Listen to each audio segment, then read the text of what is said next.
Asikuvuseleke ngolelo muhle sikwamukele kodwa Tindzaba telisuku tethulelwa umsakazo wethu ithombe hamba phambili Eswatini TV isibuko samaSwati lameli beto ngengisani boy ngokancane ngihambi ngedwa nginazama wakanzimanze azingene kito ke Tindzaba masatla mahle nathi lethamba phambili kulolu suku lalomuhla. Silo semhlaba ingonyama inkosi eMswati wesithathu itsisive semaswati siphelele esibayeni ngalesihlanu mhla ka-16 kule nyanga lesetulu.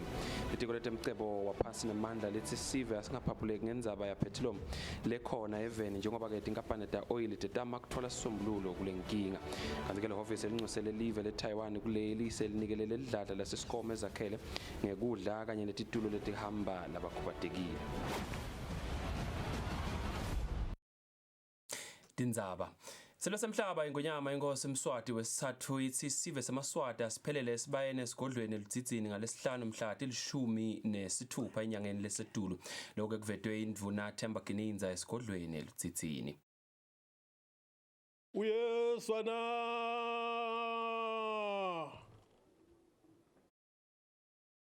Uyezwana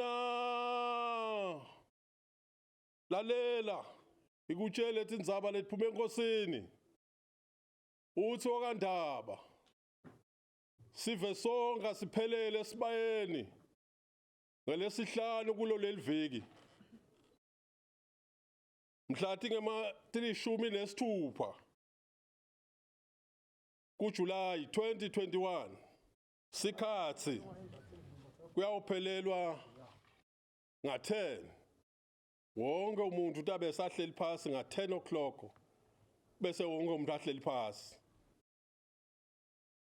Usho njalo ke eMswati lomnyama kulabalithulu nodungandaba wasembelebeleni nodungandaba wasemambondweni. Ethe wena phakathi. Naku lokubalulekile endebe kunene. Sonke sive sitawuhlolwa ngenxa yemkhuhlane lokhona eveni singakangene esibayeni. Wonke umuntu ubhekekile ukuthi abe ahlolile agabele ibhengela lelikhomba ukuthi uhlobile. Ndangabe utfolakala ukuthi uphathekile sive singakhubeki ngalesimo semkhuhlane. Futhi sive siyacelwa ukuthi labo labasemakhaya labangaphumeleli kutabe kusakadwa emisakatweni yemoya emsakatweni etithombe naleminye imisakato tabe kusakada balalele kuve ukuthi ithini ingwenyama. Lokunye ke betempilo batabe bakhona batawuqala kusebenza nekuhlola bantu nga-7 ekuseni ngayo lesihlanu bekunene kude lotawungena esibayeni angakahlolwa. Wonke umuntu ofuna ahlolwe sibeketelelane ngenxa yalesifo se-COVID. Nguloko bekunene lokubalekile sesibheke sonke sive ukuthi siphelele ngayo lesihlanu njoba sekumenyetiwe. Nguloko bakangwane bayethe wena phakathi. Hulumende uthandza kwatisa sive kutsi libandla lelibuya enhlanganweni yakaSADC liphiko lwakaTroika lelifuna kutfola kabanti ngesimo lesikhona eveni litawusebenta ke kusukela mhla ka-15 kule nyanga lesetulu kude kube ngomhla ka-22 kuyo le nyanga lesetulu ku-2021. Kusho kwembiko lokhishwe sikhulumeli sahulumende lokusebenta kwaleli bandla kutawulandzela libandla litawuhamba embili litawufika ngalesithathu mhla ka-14 kuyo le nyanga lesetulu. Lamini ke uthi imininingwane itawethulwa esiveni njalo njalo. Hulumende sewucele eMaswati ukuthi angaphaphuleki ngendzaba yesimo saphethilom njengoba ke kulamalanga atholakala kalukhuni lapha eveni.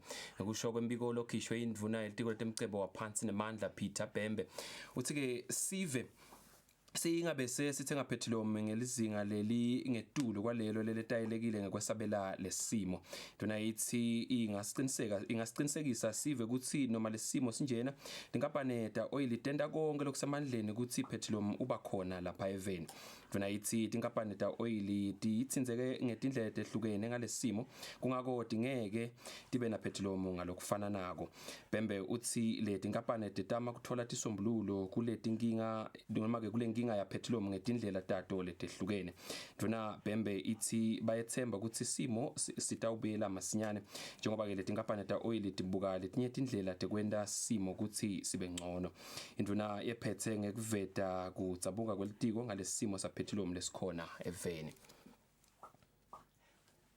Le ofisi lebungusa lelive leShayina sihlenge seTaiwan selinikelele idladla lasescom ezakhele ngaphansi kwenkundla yasemanzini South ngetimfanelo letidingeka kakhulu kulamalanga lokufaka ekhathi layisi tincola letilayisha labakhubatekile kulokunye lesipho sethulwe ngumbasada Jeremy Liang lungeni leParliament lalenkundla Thandi Nxumalo ngekubona sidingo lesikhona sekudla kubanifana labaye basitakale ngekudla edladleni lelisescom emanzini South nasesiveni sakulendzawo kufaka bogogo nabomkhulu lihovisi lebunxusa lelive leShayina sihlenge seTaiwan lithethe sinyathelo sekwelula sandla linikele emasaka elilayisi titulo kanye netindvuku letisebenziswa abantu labakhubatekile emabhola ekudlala kuloku nakethula lesipho mbasada welive leTaiwan Jeremy Liang uthi live lakhe litawuchubeka njalo lime nesive semaswati etikhatsini tonke I think Eswatini is a beautiful country. Eswatini is beautiful people. Uthi live leSwatini lihle kakhulu kanti futhi linebantu labalungile kungako lihovisi lake likukhanza kumcoka kusita sive kuletikhatsi lapho khona abantu bathika betwe ngomsindvo loke waba khona eveni kanye nemkhuhlane iCovid-19 selemukela lesipho lilunga leParliament lasenkhundleni yemanzini South Thandi Nxumalo lichazile ukuthi isidingo setimfanelo letinikelelwe lihovisi lambasada bese sikhulu kulenkhundla kubateke kakhulu ngalesimo empeleni bezivele sesikabi ku-COVID then ke nalo mkhuhlane lesinawo kulamalanga nawo ngathi usibulele kakhulu ngoba nale business community lebe yitama nayo nangalenye langa kuhle ibaveta labo bantu lesiphila nabo abanokhona abakhona Nxumalo ulibongile lihovisi lebunxusa lelive leTaiwan ngekuhlala liyibambise njalo lenkhundla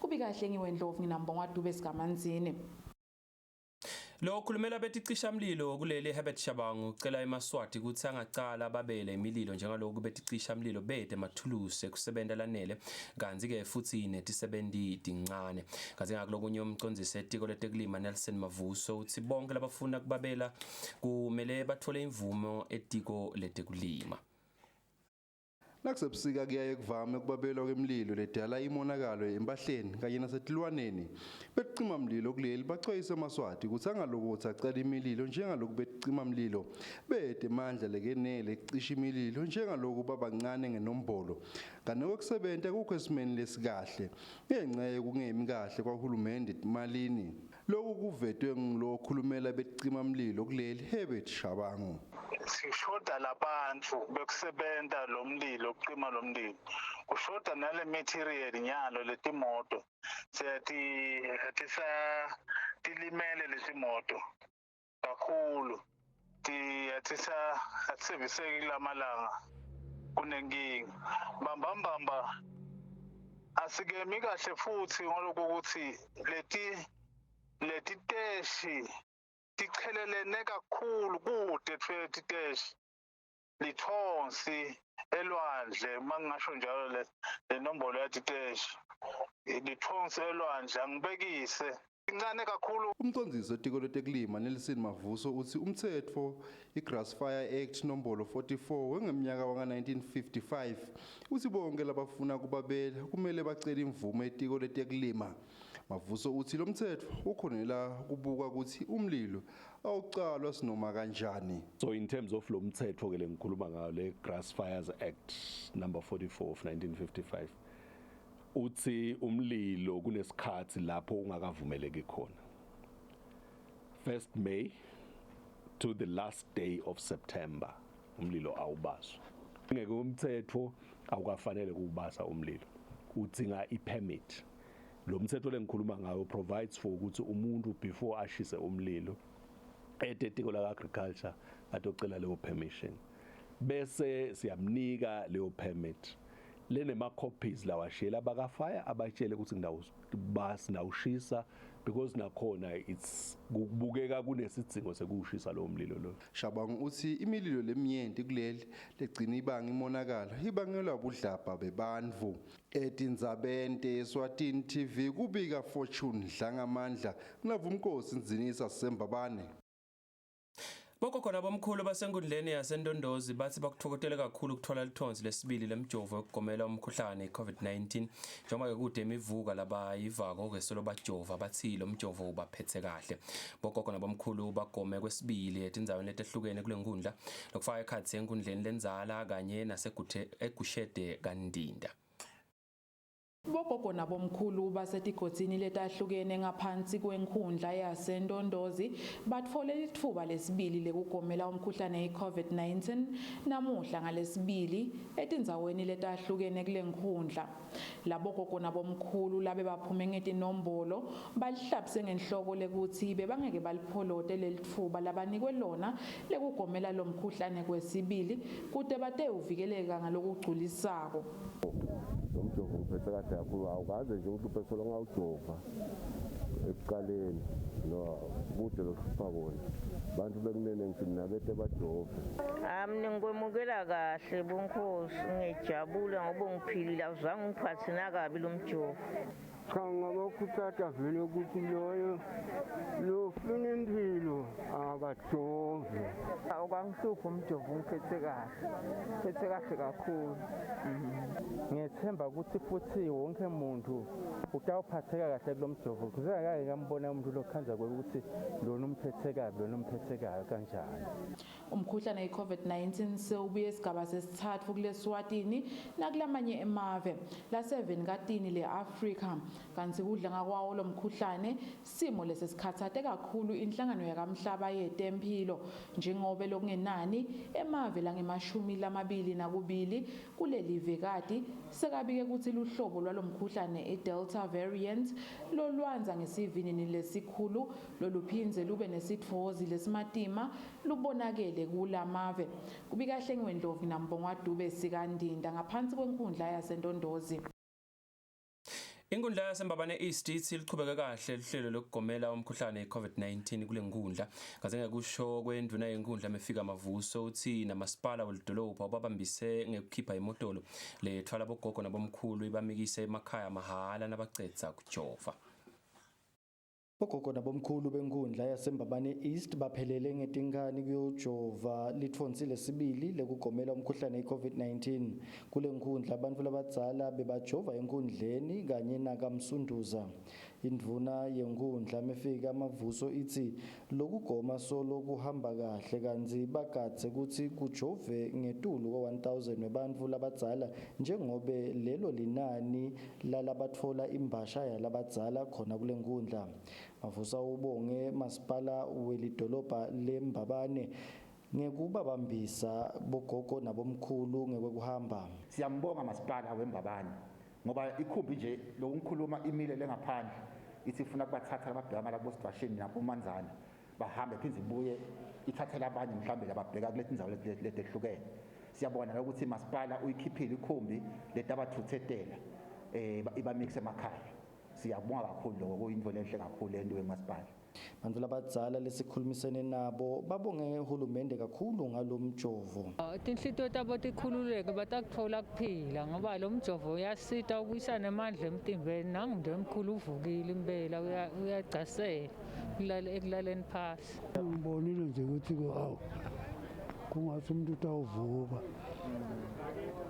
singatiki luhambo solo ngajova nje hayi ngahle kude nekugula kwangibamba asengikhusathe nje labanye ngoba labanye ngibase bekusethusa ukuthi hey kude into lekhona lapha ngabachazela ukuthi baye basichaze sinangabe la mtimbeni bakwaze kunegula lokuthide kuyenteka ukhanze sikuyasinzeka mbana. Umbiko welitiko letempilo walilanga langemsombuluko uveta ukuthi elangeni layitolo lokungumsombuluko kujove bantfu labacishe bafike ku-3000 lapha eveni. Tindzabeni Eswatini TV kubika Thembos Mavimbela nginamuze Mkhonda eMbabane. Amaphoyisa embuba setithenzeni talabo bonke labeba kudla etitolo kulandzela simo lesike sabakhona eveni lapho abantu bebangena etitolo beba impahla. Mchumanisi wesive lamaphoyisa Superintendent Phindile Vilakati ukhutsata bonke labeba tintfo kutsi abatibuyisele emaphoyiseni embube noma emaphoyiseni eMmango. Amaphoyisa achubeka nekulanza impahla leyebiwa bozidlani emavikini lambalwa lengcile titolo eveni lonke kulandzela simo lesike sabakhona eveni.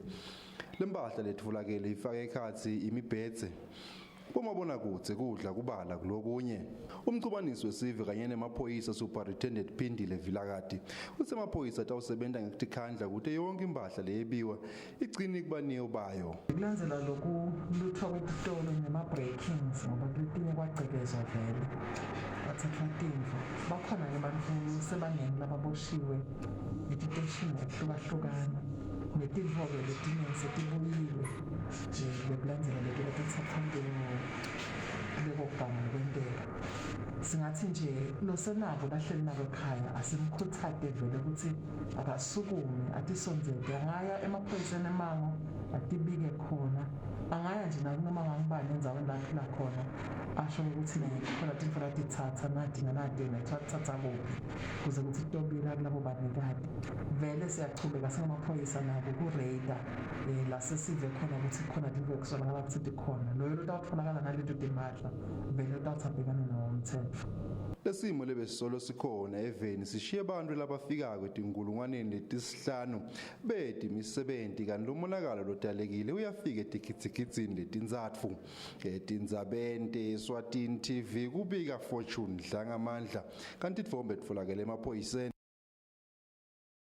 Emagalaji ekwetsa petrolome etimotolweni aka-Gulp Haven eMbabane kanye nakumatsaphatsi sekaselena petrolome labawongele emakhasimende labhadala ngenyanga. Lamagalaji katsi solo amele kwetselwa petrolome njengoba-ke sekabhadele lapho acupha khona.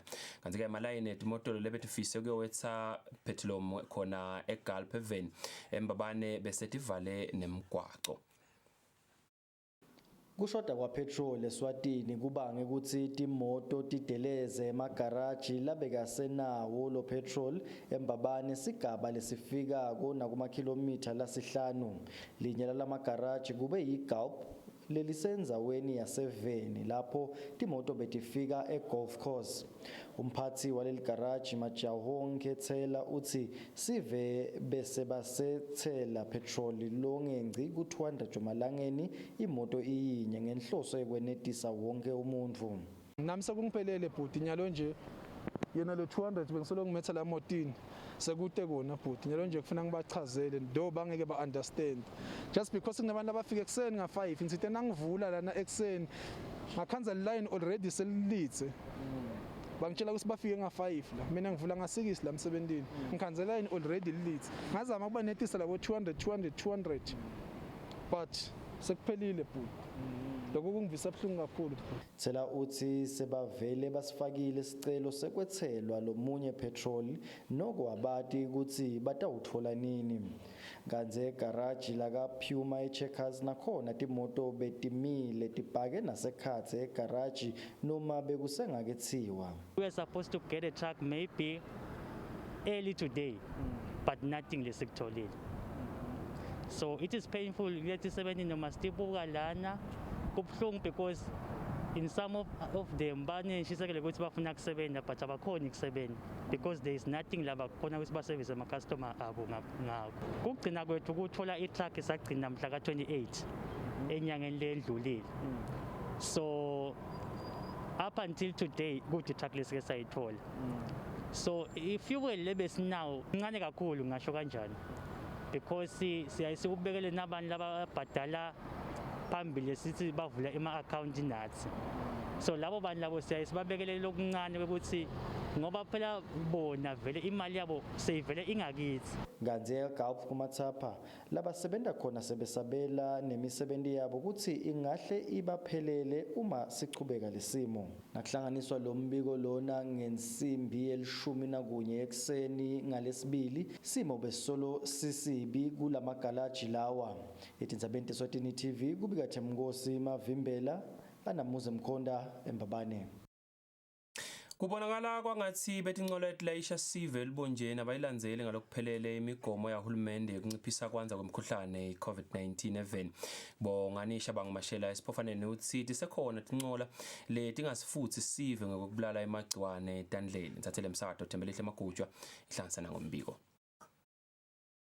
Hulumende wakubeka ngalokusobala ukuthi sive kumele sifuthe etandla ngalokubulala emagciwane etandleni ngaphambi kokuba singene emotweni letilayisha sive. Kubonakala kwangathi betinqola letilayisha sive libonjeni basayitsebesela indzaba yekufutha sive ngokubulala emagciwane etandleni. Ngemsombuluko betindzaba talomsakato bavakashele esiphofaneni lapho khona bafike batfola ukuthi sive sisagibela tinqola singakafuthwa tandla. Kanti kube khona nesive lesesigibele lesibonakele sidla ngekhathi etinqoleni lokuyinfo leyavalwa even nakubedvuka lomkhuhlane we-COVID-19 emetameni ekunciphisa kwanza kwawo. Sikhulumisane namashela wetinqola Bongani Shabangu kuva ukuthi kuyangani ukuthi lesive bangasifuthi ngekubulala emagciwane etandleni. Vele siyezama lokuthi kuzame kuye kube ngconywana lokuthi bawulandzelele lo mthetho wa COVID. Sekuthi ke bantu bamhibahiba bafanani behlukene.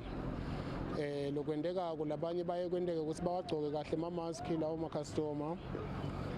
Labanye mhlawumbe bakhona ukusanitizer kulabo labahamba ngalamakhumbi labanikati bale makhumbi labashayeli nalabo holeli bakhona kuba sanitizer bakhona kuba sanitizer labanye njalo abakhona kuba sanitizer ngete wabathini impilo yebantu umuntu ngete wakhona kumbamba. Cha singabakhuthaza nje bashayeli nebanasanisane baholeli ukuthi akube ngumsebenzi wabo kuba sanitizer labantu lama-customer nakagibelako baphindze baqinisekise lokho ukuthi vele sifonye ukuba yinfo labayifakako uma bagibela la kule motela yabo. Noma ke ngikuphi lapho bakhona umuntu vele akahlale nje afake isifonyo. Ngelisonto bange-48 bantu labatfolakele banemkhuhlane we-COVID-19 eveni. Etindzabeni kubika Thembelihle Magujwa Thombe Ngithemba Shabangu elibonjeni. Luhlangothi lolubuke sifo samdlavuza itiko letempilo ngekubambisana nelehhovisi eliphini landvunankulu selisukumise luhlelo lokufundzisa abantu labakhubatekile ngalesifo. Balohlangothi ke baqale ngekucecesha labakhubatekile labatsite labatawucecesha labanye labakhubatekile emhlanganweni wesikole lobobanjelwe ehotela The George kaManzini. Ngekubona kusalela emuva kwebantu labakhubatekile etinhlelweni letinyenti tentfutfuko beluhlangothi lwesifo samdlavuza etiko letempilo bakukhanze kubalulekile ukuthi sebake batinike isikhathi sekufundzisa kabanti bantu labakhubatekile ngalesifo. Nomalanga Hlophe longumabhalane elihlangothini lolubuke sifo samdlavuza etiko letempilo uthi kumcoka ukuthi lwati ngalosifo lufinyelele kubo bonke bantu ukuthi esikhathi lesiningi bayakhohlakala kanti nabo solobamvu labaphila eveni ilapho sithi khona mdlavuza akabandlululi akasiko discriminative lokusho ukuthi wonke umuntu angaba namdlavuza lokusho ukuthi nabo uma ngabe singafinyeleli kibo lapha labakhubatekile uyawukhanza ukuthi mdlavuza uba khona uyanza uzofika esigabeni lapho angasakhona ukuhlala ekhaya acinisele umuntu sekafika emtholampilo sewanzile mdlavuza lokusho ukuthi nyalo le program lesiyisungulile nje yekufika emiphakathini noma emimangweni lapho kunebamfu khona cishe inhlangano letitsite singafaka donate bamfu labaphila ngekukhubateka ngekwehlukana ngoba khona labangaboni khona labangeva kukhona abaphila nelibala lesathi ukuthi mdlavuza uyanza kibo kakhulu wesikhumba kukhona kumbe batali labahlane bamfana bakhubatekile kufanele bantfu bati ikakhulu laba labangeva nje nalabangaboni engabe uma sikhuluma ema-radio nasema-TV bayeva yini. Nondumiso Shongwe lolisekela lamengameli wenhlangano lesambulelo setinhlangano tebantfu labakhubatekile iFotswa uthi bakhanza kumcoka kakhulu kufundza kabanti ngesifo samdlavuza. Sinetinhlobo letehlukahlukene tekhubateka kuthetha kakhulu nje especially kulaba labakhubateke ngelibala albinism because sesikubonile nje kakhulu ukuthi kulesikhumba sabo they are mostly affected because uthola ukuthi nelive sekuba lapha sekudingeka netimali letiningi ukuthi babaphumise babayise ngaphandle bayolashelwa letifo letifana nayo lomdlavuza wesikhumba wehlukahlukana kwazo nalokuthi nje kungasasiwe ukuthi ngilaba abakhubateke ngelibala lokwadi nje ukuthi uma yini lokungakubanga ngingaku-avoida kanjani. Ngekusho kwaso onhlalakahle Nondumiso Sikhosana wasehovisini leliphini laNdvunankhulu kuhlomisa abantu labakhubatekile ngelwati ngalesifo kuyintfo lemcoka kakhulu nalefanele. Siye sizame kakhulu lokuthi abantu labakhubatekile sibafake kuto tonke tinhlelo. Kule training nje lena loyibutako ngicabanga ukuthi itawusita kakhulu because batawuphuma bayofundzisa labanye bantfu lokho kutaba-expose nabo ukuthi baphume emangweni bafike bafundzise bakhone kuvakala ukuthi nabo kukhona labangagwenda. Labaceceshwako kulomhlangano sikolwa kutawubhekeka ukuthi bendlulise lwati ngalesifo kulabanye bantfu labakhubatekile. Kubikahlengiwe Ndlovu nginambongwa Dube Sigamanzini.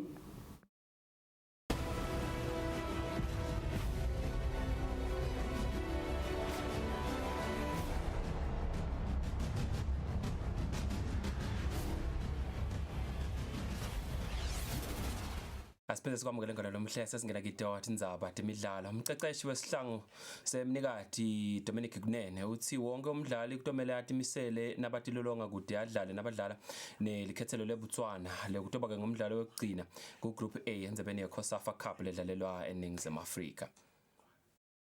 Isihlangu semnikati lesingenele imidlalo yeCOSAFA eNingizimu Afrika siku-Group A. Ngemva kwemidlalo ke lemithathu lesihlangu lesesiyidlalile sikhonile ke kunqoba mbili yaleyo midlalo lesekuyibeke emathumeni lamahle ekuchubekela kuwo ema-semi-finals alensebe. Umdlalo wokugcina ke kuye Group A sihlangu sithothulana neBotswana lapho nasinqoba khona sitocubekela embili kuwo ema-semi-finals. Umceceshi wesihlangu Dominic Kunene uthi nakhatha lokho kunebadlali labatobe bangekho kulomdlalo lokungumswandile amabelesa kanye nafanele Mambo uyethemba kulabo labatabe bakhona ukuthi batawuletha lowo mphumela kepha ke kutobita ukuthi batimisele nabatilolonga. Kutasilimata kodwa ke kungeke kusilimate ngoba sethane badlali abaningi.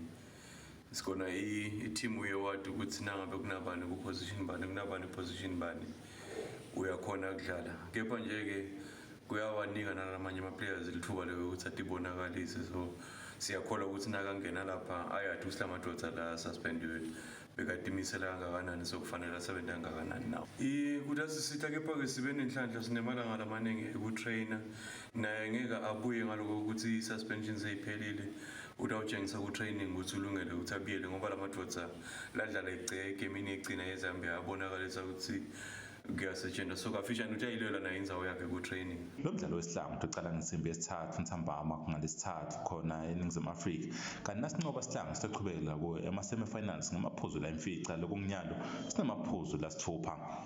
Lobekile umsakazo we-Eswatini TV temidlalo ngiphathiswe Msibe analinda Dlamini eMbabane. Umphathi welicembu leshiselweni Roses Inosvilane uthi njengoba ke kuyiwa elukhethweni lebhola yabomake kulembela sonto kudingeka abantu labatotinikela ekuthuthukiseni ibhola yabomake labangeke badlabhatise netimali talenhlangano. Vilane yabe khulumane betindzaba temidlalo talomsakato. Uleminye imigomo yenhlangano lengamele ibhola emhlabeni kuthuthukisa ibhola yabomake ifanane naleyo yabobabe. Mhla ka-18 kulenyanga lesetulu inhlangano ledlalisa ibhola yabomake laveni itawubamba likhetho lebuholi bayo labatawungena ihhovisi bathuthukise yona ibhola yabomake. Inosvilane longumphathi weshiselweni Roses langilamanye amacembu langaphasi kwalenhlangano uthi bafisa ukuholwa ngumuvu lotawusebenta ngekukhandla futhi longeke adlabhatise timali. Abantu laba committed to the sport labangangeni lapha lofuna timali jo bantu labatawusebentela thina as i-membership yaba-women bangaphushi nje ema-agendas abo. Kwesithathu naloku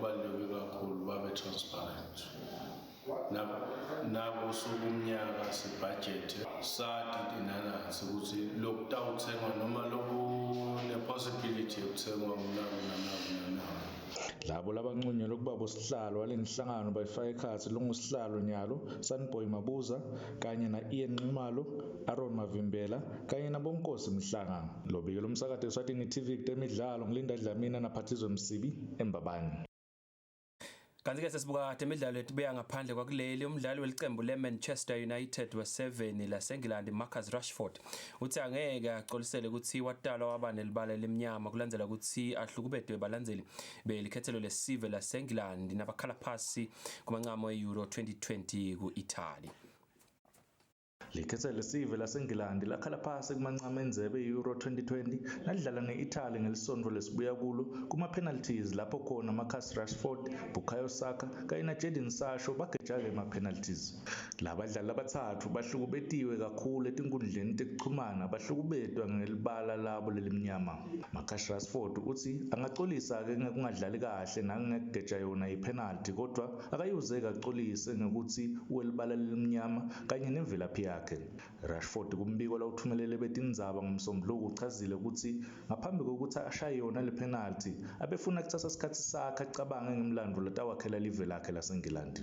Tinkundla tekuchumana emakhasini abongcombo bomshina letifaka ekhatsi Facebook neTwitter ithi itothatha tinyathelo kulabo labahlukubeta ngokwelibala lokubhekiswe kakhulu kubadlali belikhethelo lesive laseNgilandi. Lo khulumela eTwitter kumbiko lawukhokhe beTindzaba uthi bahlukubeti kule nkundla banayo indzawo futhi sebayisusile imileto lengetulu ko-1000.